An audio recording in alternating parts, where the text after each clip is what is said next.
Γεια σας παιδιά, έχει βασαρία, κάνει το vlog με το κινητό από και το προηγούμενο. Σήμερα πάμε στο κάμπο του φίλου μου, του, πώς σε λένε, Πέρασε το τέτοιο, πέρασε το του Ποσειδώνα. Άφηγε. Πέρασε το ακουστικό και το χαιρέτησε και περνάει και ένα κόκκινο αμάξι και να γυρνάει στην γεια.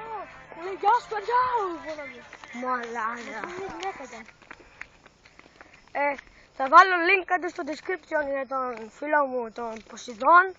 Παιδιά, κοιτάξτε εδώ. Κάτσε, πώς σε λένε, Πάρα πολύ. πώς σε λέγανε Ποσειδών στο YouTube. Ναι. Θα βάλω link κάτω στο description για τον Ποσειδών. Θα βάλω και για έναν άλλο φίλο μου, τον Μιτς Μιτς. Παρόλο που δεν ξέρω πώς το καλό γράφεται. Αυτό γάμο του. Να ο άλλος φίλος μου ο Μάρκος. Μάγκες. Ο φίλος Δεν φαίνεται. δεν έχει έρθει. Θα βάλω link και για τους δύο κάτω στο description. Ο άλλος δεν έχει κανάλι, προφανώς. Ένα λεπτό και ένα δευτερόλεπτο. Ένα και 11 είμαι εγώ. Description, αυτά κάνει. Κάνε vlog. Το αμάξι εδώ, τα αρχίδια μου. Και ξέρω, είχα κάνει ένα βίντεο. Άστο. Ναι. Εγώ θα σας βάλω link κάτω στο description και τους δύο.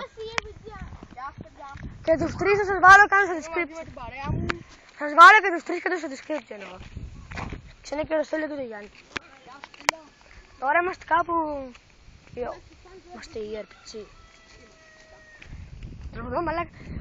Είμαι φαν του RPG και τραγουδώ συνέχεια RPG είναι γαμάτο μαλάκα. Ανυπομονώ πότε θα βγάλω ένα τραγούδι. Στο πλάκα. Δώσε καλά για τις πίπες. Fuck you William, γάμω τη μάνα σου William. Δεν μπορώ να βγάλω γιατί δεν έχω θα μαθήσω και καλά. Ούτε εγώ έχω. Κάντε έτσι όπως μένα ρε. Πώς Να μην το σταματάς, μόνο έτσι. Εγώ θα βγάλω τέτοιο μαζί με τις κατσίκες.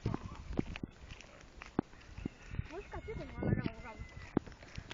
Τώρα βρισκόμαστε περίπου κάμια 100 μέτρα και τον Παύλο Κάμπο, ξέρω εγώ στον Μπούτσο. Δεν έχω. Γκάμπο. Δηλαδή,